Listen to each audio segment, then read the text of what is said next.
Well, thank you very much, everybody. We have a meeting with a man who's become a friend of mine, and we've known each other for a little while in some very interesting times, and we get along. Our countries get along very well. We have a great affinity for each other, and the Chancellor has been very well received in Germany. He's a very successful man, became the Chancellor of Germany, which is a big deal, and he's doing a very good job. In my opinion, a great job, very popular. And the relationship that we have in trade and everything else has been very strong. We've been able to do our deals, and it's been very strong. We'll obviously be talking a little bit about Iran today, and he's been helping us out. We've been very nice, actually. And that is coming along, as you see, very well. They have no Navy. It's been knocked out. They have no Air Force. It's been knocked out. They have no air detection. That's been knocked out. Their radar has been knocked out. And just about everything's been knocked out. So we'll see how we do. But we're doing very well. We have a great military, and they're doing a fantastic job. So we'll be talking about that. And we're talking about some very big trade deals. And those I know will work out too. So I just want to say it's a great honor to have you at the Oval Office. The beautiful Oval Office, beautiful White House. It's a special place, even from your standpoint. And you have some very special places too. And I look forward to being with you. Thank you very much. Thank you. Thank you, Mr. President, for having me here in this Oval Office for the third time now. Yeah. Really happy to have the opportunity to speak with you in these challenging times. We are on the same page in terms of getting this terrible regime in Tehran away, and we will talk about the day after, what will happen then if they are out.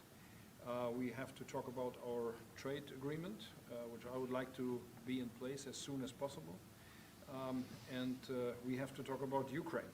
There are too many bad guys in this world, actually, and this is an issue we have to talk about because we all want to see this war coming to an end as soon as possible, but Ukraine has to preserve its territory and their security interests, and, well, we will talk about that. We will indeed. Looking forward to that. Well, thank you for being here. Thank you That's some for your interesting. hospitality. Thank you for letting me spending the night in your guest house. That's It's a right. very, very Good. comfortable place. Hope you liked it, right? Absolutely. Yeah, great place. And a famous place. That's yeah. good. Very So famous. many former presidents That's there. right. Yeah. Very famous place. Any questions, please? Mr. President, did Israel force your hand to launch these strikes against Iran? Did Netanyahu pull the United States into this war? No, I might have forced their hand. You see, we were having negotiations with these lunatics, and it was my opinion that they were going to attack first. They were going to attack. If we didn't do it, they were going to attack first. I felt strongly about that. And we have great negotiators, great people, people that do this very successfully and have done it all their lives very successful. And based on the way the negotiation was going, I think they were going to attack first. And I didn't want that to happen. So if anything, I might have forced Israel's hand. But Israel was ready, and we were ready, and we've had a very, very powerful impact because virtually everything they have has been knocked out now. Their missile count is going way down. Amazingly, they're hitting countries that were, you know, let's call them neutral, right? They lived together for a long time. I think they were surprised. I was surprised. I think and now those countries are all fighting against them and fighting strongly against them. Someday they'll write a story and they'll say why they did that, but they hit countries that had nothing to do with what's going on. They were sort of leaving everything alone. All of a sudden they had missiles shot in, which shows you the level of evil that we're dealing with. They'll hit people that were actually at least somewhat friendly, and they had no problems with it. Also hitting only civilian places, hotels and apartment buildings, and we're hitting them where it is much more appropriate. We're hitting them very hard. And the big scale hitting goes now. They no longer have air protection. They no longer have any detection facilities at all left. And So they're gonna be in for a lot of hurt. These are bad people. These are people that killed, I guess it's 35,000, it's coming out, 35,000 over the last 3 weeks. Protesters, 35,000 violently killed. So these are bad people, and the leader of the pack is gone. And as you know, 49 people were taken out in the first hit, and I guess there was another hit today on the new leadership, and it looks like that was pretty substantial also. So they're getting hit very hard, and we'll see what happens. A lot of people are coming forward. A lot of the people you would least suspect want to quit. They want to have immunity. They're asking for immunity, and probably at some point they'll be dropping, as you would say, laying down their guns. We'll see what happens. In the meantime, we're just continuing to go forward. Our military is the #1 in the world by far, and we are, everything's big in my book. Venezuela was big, this is big, the original hit, Midnight Hammer, was big, everything you view is big, but it's not considered very big by some standards, by some of our standards. We have a military like no other military that's ever been built. Yeah, please. Mr. President, what's the worst-case scenario that you have planned for in Iran? Well, I don't know if there's a worst case. We have them very much beaten militarily from the military standpoint. They're still lobbing some missiles. At some point, they won't even be able to do that because we're hitting all of their carriers. We're hitting all of their missile stock. You know, they built up all these missiles over the last few years. They had a lot of them. They've shot a lot of them, and we're knocking out a lot. I guess the worst case would be we do this, and then somebody takes over who's as bad as the previous person, right? That could happen. We don't want that to happen. That would probably be the worst. You go through this, and then in 5 years you realize you put somebody in who was no better. So we'd like to see somebody in there that's going to bring it back for the people. And we'll see what happens with the people. You know, they have their chance. And we've said, don't do it yet. If you're going to go out and protest, don't do it yet. It's very dangerous out there. A lot of bombs are being dropped. But I would say that would be about the worst. Do you have someone in mind right now? Because you said all the people you did have in mind have been taken out. What do you think? Well, most of the that's people we had in outcome? mind are dead. So, you know, we had some in mind from that group that is dead. And now we have another group, they may be dead also, based on reports. So I guess you have a third wave coming in. Pretty soon we're not going to know anybody. But we have, I mean, Venezuela was so incredible because we did the attack and we kept government totally intact. And we have Delcy, who's been very good. We have the whole chain of command, and they've been, you know, look, the relationship's been great. We've taken out 100 million barrels of oil already, and a big part of that goes to them, and a big part goes to us, and it's been great. We paid for the war many times over, and we're going to be running the oil, and Venezuela is going to make more money than they ever made, and that's great for the people. The relationship has been great. It's been seamless. Nobody's actually ever seen anything like it. If you look at Iraq, where very stupidly everybody was fired, the generals were fired, the military was fired, the police were fired, the fire departments were fired, and all of the government workers were fired. So after, you know, people would call, they had no idea. And by the way, ISIS was formed. That's where ISIS came from, all of the fired people. We don't believe in that. So we'll see what happens, but first we have to finish off the military. What do you think? Crown Prince Reza Pahlavi, is he an option at all in your mind? I guess he is. Some people like him, and we haven't been thinking about too much about that. It would seem to me that somebody from within maybe would be more appropriate. I've said that.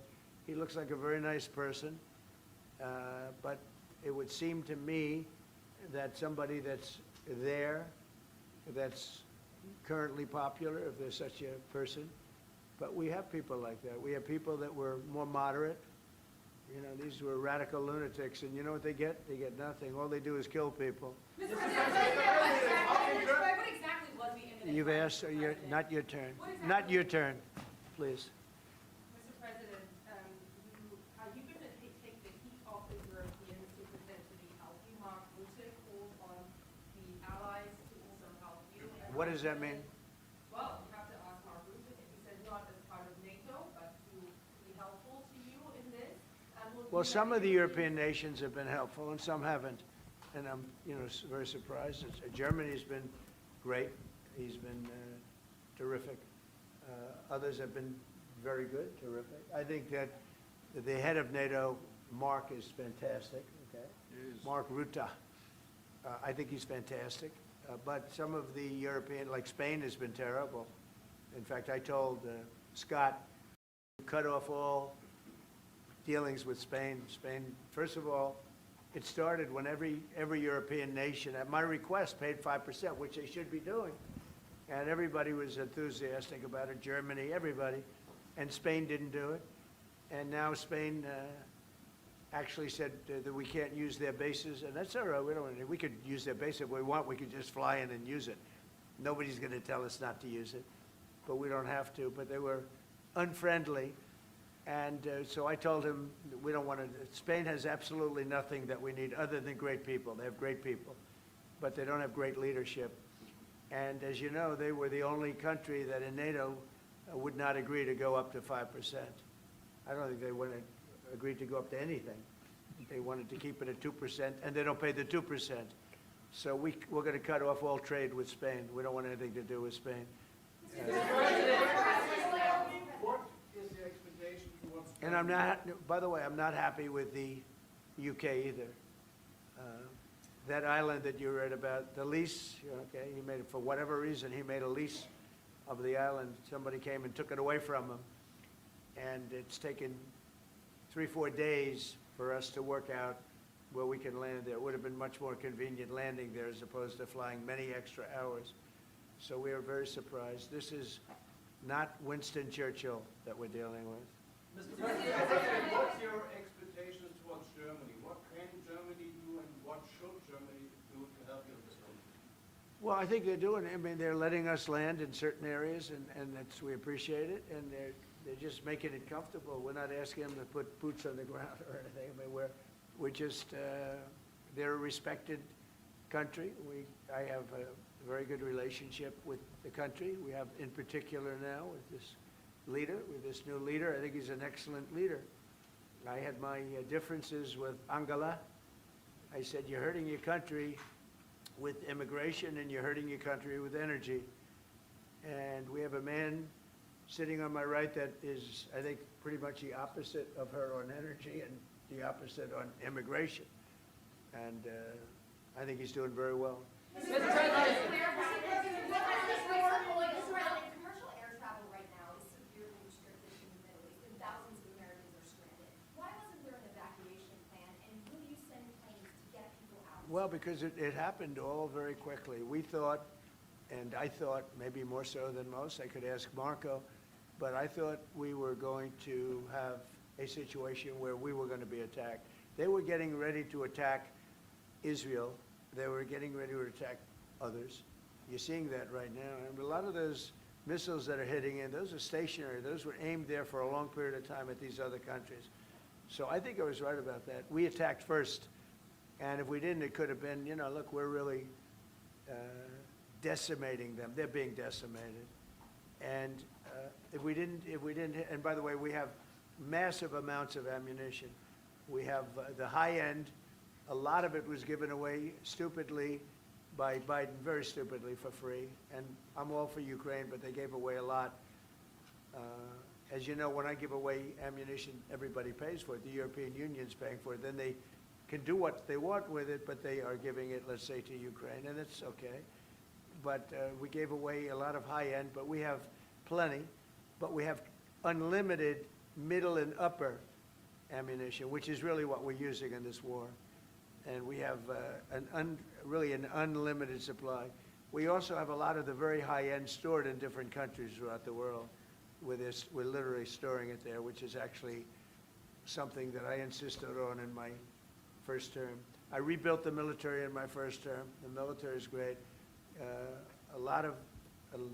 Unbelievable amount of ammunition or munitions, as they say, we've given away to, the Wall Street Journal incorrectly covered the story when they said that it was given away to the Middle East. Not to the Middle East, it was given away to Ukraine. Very little was given to the Middle East. Middle East would buy a lot, and some of the nations, because they're rich, they have a lot, but it was given away to Ukraine. And it just should have been done. Look, it's a war that should have never happened. If I were president, that war would have never happened. But we have a tremendous amount of munitions, ammunition, at the upper level, middle and upper level, all of which is really powerful stuff. Mr. President, a question to both of you. How worried are you that the rising prices for gas and oil are damaging the American economy and also Mr. Chancellor? Yeah, do you want to go ahead? Yeah, sure. This is, of course, damaging our economies. This is true for the oil prices, and this is true for the gas prices as well. So that's the reason why we all hope that this war will come to an end as soon as possible, and we are hoping that the Israeli and the American army are doing the right things to bring this to an end and to have really a new government in place who is coming back to peace and freedom. Yeah. Something had to be done. And it's been 47 years. They've been killing people all over the world for a long time. They were the kings and fathers of the roadside bomb. Soleimani, we killed him last term. If we didn't, I think it might be a different story today. They would have been much stronger and smarter than they are. But they did the roadside bombs. 95% of the people lost their legs, arms, had their face wiped out, just wiped out. I've seen some young people that it's so sad to watch. And that was almost all, 95% comes from Iran and with Soleimani. Soleimani loved his favorite weapon. He loved the roadside bomb. And when you see people walking around with no legs and no arms and a face that's been blown to hell, these people, what they have to go and the way they have to live, this is Iran. When you look at the barracks, the famous barracks, when you look at the hostages, when you look at a lot of hostages, when you look at all of the problems, they were really a purveyor of terror all over the world for many, many years. And it's something that had to be done, something. And I believe that if we didn't, because I see where Congress, you know, if I didn't do this, guys like Schumer, who are losers, the Democrats, they're losers. That's why they're not here. Guys like Schumer would say, well, you should have done this. In other words, if I did it, it's no good. If I didn't do it, they would have said the opposite, that you should have done this. But most people feel, I'll tell you what, I have never had more compliments on something I did. People felt it's something that had to be done. So if we have a little high oil prices for a little while, but as soon as this ends, those prices are going to drop, I believe, lower than even before. Mr. President, before we just clarify on what exactly it is and in Go ahead, please. Mr. President, Yes. how do you want to solve the conflict on tariffs between the EU and the US? Between who? The conflict on tariffs between the EU and the US. How do you want to solve And U.S. and who? EU, European Union. Oh. Union? How do you want to Well, That should also go through- we won on tariffs, actually. Somebody said you actually won the case. We won on tariffs. We had a decision that was wrong. It was a very bad decision from certain standpoints. From other standpoints, a very powerful decision because it reaffirmed all the fact that we have all these various forms of tariffs that we felt right, but it totally reaffirmed it. It said you can use all of these tariffs. So we have all these vast menus of tariffs. And tariffs have made our country very rich. We have to charge tariffs to nations who play with their money. You know, they move their money up and down like a yo-yo. We have to take care of nations that have been good to us and fair to us, and we're going to take care of them. Other nations, they haven't, and we haven't let them take advantage of us. But the whole thing with tariffs is we had a decision that, like, as an example, we have a license situation, and the license is something that allows us to immediately stop all business with, nobody even knew we had this power, but we do now because of the decision. We have the right to stop all business having to do with a certain country. If a certain country is not treating us well, the president, without going to Congress, has the right to stop. Sort of interesting.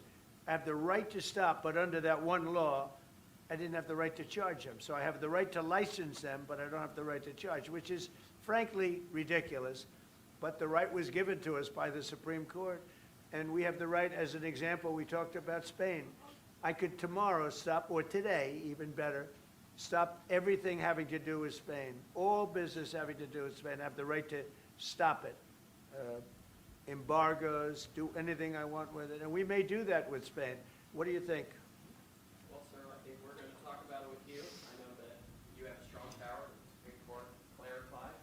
We know you can use it, and if you need to use it to assure national and economic security, we'll do it. Scott, do you have an opinion?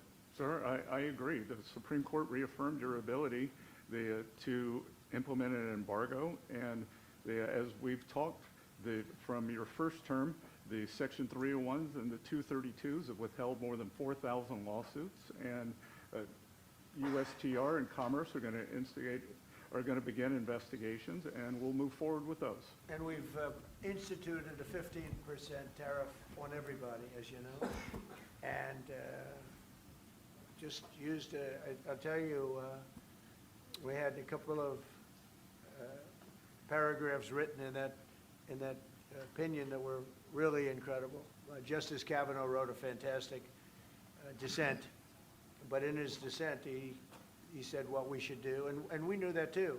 We just wanted to simplify it, and for some reason, I think, very, very foolishly, the courts decided no, but they said you can do it many other ways, and that's what we're doing. And what we've done is we've gone to a very simple, straight 15% tariff. We've taken in hundreds of billions of dollars in our country because of tariffs. So we've taken in all of this money, hundreds of billions of dollars, and honestly, it's made us very rich as a country, right? So it's been doing good. When will you have the full plan implemented? We have a 5-month period, up to 5 months, where we can go at 15%. And while we're doing that, as you know, we're doing the various studies and things, and we'll be coming out with different tariffs on different countries. You want to talk about that first? Yes, sir. By the time the 5-month period has elapsed, we'll have completed investigations under Section 301, which Secretary Bessent talked about. We know there are countries out there with deals who are very interested in keeping the deals. We need to go through and investigate all these unfair trading practices, the kinds of things you talked about, and make sure that we're protecting U.S. economic security. We know there are countries How are we going to treat Germany? Well, I think you should hit them very, very hard. you knew he was right there when he said that, Mr. President. They have expressed an interest. Germany's been quite constructive in wanting to move forward and be helpful. The rest of you will talk to them as well, but obviously I will say every single country wants to make the deal they already have. In other words, a deal that we have using the other authority, they want to make the same deal. And we'd like to see, actually, we're going to adjust it somewhat upward, actually, but they all want to stay in the deal, and so we'll probably be able to do that pretty easily. Mr. President, for Ukraine, after all, Iran won't be able to deliver drones to Russia anymore. So what does this more mean to Ukraine? And having Chancellor Merz sitting next to you, who would you call if you want to talk to Europe? And Chancellor Merz, you've just been in China. The president. Who are you? What country are you from? I'm from Germany. Okay, I thought so. I could see. So, Mr. Chancellor, you have been in China, and the president. She likes you. In China soon. I don't know. Will you be talking about China as well? We'll be talking about China, yeah. And what about Ukraine? I'll be going to China in a little while. Every time you meet, you talk about China. We respect China. I do. We both do, I think. But it's always a topic of conversation. We've had a very good relationship with China. We used to lose a tremendous amount of money with China, and that's no longer the case. We have a very, very good relationship with China, and we have a very good relationship with Germany. All right. Thank you, Mr. President.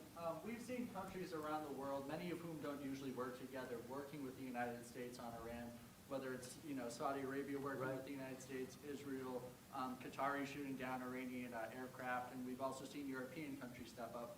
Why are we seeing, such unity around the world against Iran? That's a great point. Look, they're just evil. They're, it's not the politics, it's their whole philosophy, it's their whole, where they come from. It's terrible. Where they killed 35,000, I thought it was 32, now it turns out it's much more than 35,000 people. And in some cases using machine guns with people that have no weapon. They have no weapon, and they're being machine gunned, they're being sniped from buildings, they're hitting the people with snipers right through the eyes.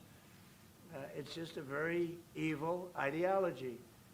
And nobody's really seen anything like it. As I said, even the fact that they've attacked all of their neighbors, and the neighbors weren't attacking, they thought they'd maybe sit it out or what.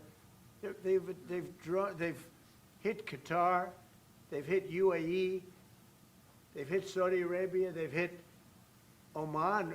They were helping us negotiate. They got hit. Everybody got hit because they're evil and they're bad. It's a bad seed, and somebody had to do it. And it should have been done sometime during a 47-year period, because so much death has been caused by them, so much unbelievable death. From Germany too, Germany's been hit, everybody's been hit by them. It's an evil ideology, and I've never been, look, I've done a lot of good things. So many people are saying, thank you, thank you, thank you. You see it in the streets of Los Angeles. They have thousands of people. I saw it the other day, pictures of Donald Trump. And I'm looking, I'm on the phone, probably talking to you. And I'm looking, and I see my picture, I say, oh no, it's another, protest. I see and then I started saying, boy, they were very friendly people. And then I saw a woman hugging the picture of me. I said, what's going on? And it turned out to be, these are Iranian people that live in the United States. So many. Thousands and thousands. You saw the rallies. And in New York, too, they had a big rally by pictures all over the place. The fact is that people are happy what we did. And you could never, and I've always said it, you could never have had true peace in the Middle East if Iran was allowed to go, even beyond the nuclear. If Iran was allowed to have look at all the missiles they built. A lot have been now taken out by us, and a lot have been expended. But they have thousands of missiles in a fairly short period of time. And I'll go, two things. The attack that we did, known as Midnight Hammer, had we not done that, Iran would have had a very powerful nuclear weapon within 1 month. We did it. It was great timing, but, and you've been able to see that too. The other thing was Barack Hussein Obama made maybe the worst deal I've ever seen, because he gave all power in the Middle East to Iran. He went the exact opposite way, and I terminated that. If I didn't terminate that deal, they would be sitting with a massive nuclear weapon 3 years ago, which would have been used already on Israel at least, and other countries also. And we wouldn't be talking about it right now. But if I didn't terminate the deal that Obama made, giving them everything, including plane loads of cash. Do you remember the airplane flew over there? It was a Boeing 757. There was two of them, loaded. They took out all the seats. It was loaded with green cash. So much cash that it was in Virginia, Maryland, and Washington, D.C. They got all the cash from all the banks. They put it, and they flew it to Iran. I never knew a president had that power. I'm going to maybe try it sometime if it's okay. I think I'm going to do it. I'll fly it somewhere. Nobody's ever seen anything like it. 2 planes loaded from floor to ceiling, big planes, Boeing 757s, taken over there and given cash. In addition to that, he was giving them billions of dollars. But worse, he was giving them the right to have the path to a nuclear weapon. And that deal expired. A lot of people said, oh, you terminated it. Well, it was going to be terminated anyway because it expired. It gave them the right to have top-of-the-line nuclear weapon. If they had, because they're crazy, just like the people on my right during the State of the Union. I looked at them, I said, you're crazy? These people are crazy. And if they had a nuclear weapon, they would have used it. All right, how about 1 or 2 more? Mr. President. Go ahead, please. Chancellor Merz, you just heard that the president is thinking about punishing Spain. What are your thoughts spontaneously on Yeah, the answer on that is quite simple. We are trying to convince Spain to catch up with the 3% or 3.5%, which we agreed on in NATO. And as the President said, it's correct. Spain is the only one who is not willing to accept that. And we are trying to convince them that this is a part of our common security, that we all have to comply with these numbers, and this is 3.5 for military and another 1.5 for our military infrastructure. So Spain has to comply with that. Spain has been very, very uncooperative, and so has UK. Now, the second one is shocking, but this is not the age of Churchill.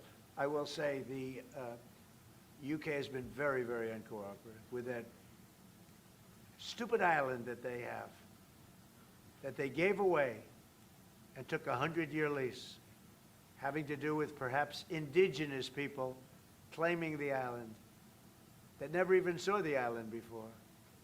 What's that all about? And they ruin relationships. It's a shame. It's and that country, UK, and I love that country. I love it. My mother was born there. I love it. My mother was born there. My father was born, right? He knows all about my father. My father was born there. So, you know, very places that you sort of automatically very, very feel warmly about. But the UK, what they're doing with energy and what they're doing with immigration is horrible. You have the North Sea. Somebody said yesterday, what would you do if you were the UK? Open up the North Sea. They got windmills all over the place that are ruining the country, ruining the landscapes, ruining the beautiful fields. Open up the North Sea. It's one of the greatest, think of it, they buy their energy from Norway, which gets the energy, the oil, from the North Sea.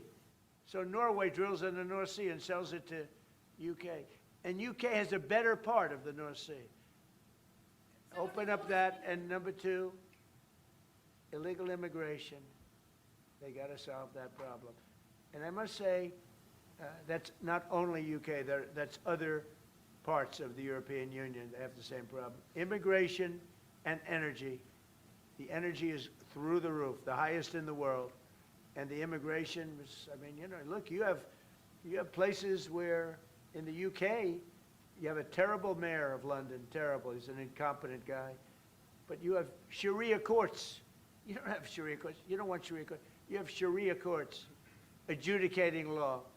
So it's very simple. Immigration, very importantly, immigration and energy. And you bring it back. Otherwise, you're not going to bring it back. Okay. One more, go ahead. I have a question for the Chancellor. Yes, please. To the Chancellor, Chancellor Merz. Yeah. You've called for unity and joint force in this moment against Iran. What does that look like to you? And then, Mr. President, where is getting a deal with Russia and Ukraine on your priority list right now? Okay, where you going? So we, as I said in Germany the last 2 days, we are supporting the United States and Israel to get rid of this terrible terrorist regime. And we are looking forward to a day after, and we have to talk about the strategy, what is following after this regime is away, and we have to strategize on this entire region, and we are having a high interest in common approach and common work and what we can do, and this is important not just for the Americans. This is extremely important for Europe and extremely important for Israel and their security. So we are really looking forward to find ways how to deal about the day after. And as far as Russia, Ukraine, where is it on my priority list? Very high. We thought that, I thought it was going to be one of the easier ones. I've settled 8 wars, and actually maybe one more than that. But minimum 8 wars, big ones, potential India, Pakistan, big wars, very important, big ones. I thought this was going to be much easier than it is. There's tremendous hatred between President Putin and President Zelensky, tremendous hatred.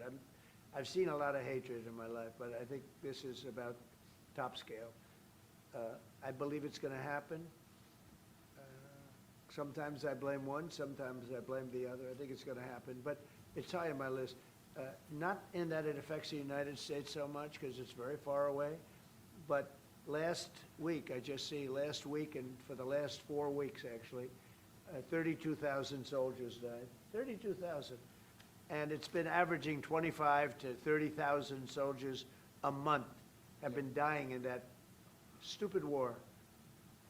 And I'd love to see it ended. It's the worst that there has been since World War II. If you can't get a deal, what will that mean for you? All you can do is do your best, you know. It takes two to tango, and they have to get along. They have to be able to talk to each other. They hate each other a lot. That has an impact, you know. It really has an impact. It's bad for both. The saddest is that if the election weren't rigged, my election, that war would have never taken place. And you know what else wouldn't have taken place? Allowing 25 million people to pour through an open border, that wouldn't have taken place. A lot of things would have been different. But we're doing very well, and I think a big factor in this world and future factor is what we're doing right now with Iran. If we don't stop them, or if we didn't stop them, or if we didn't start, they've been decimated.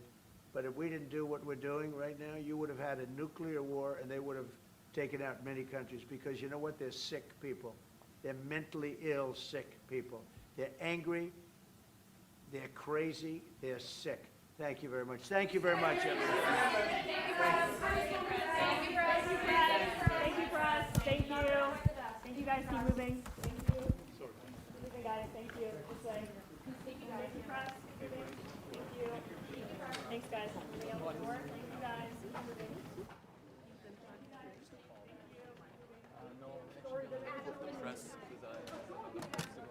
Oh, you did? Yeah.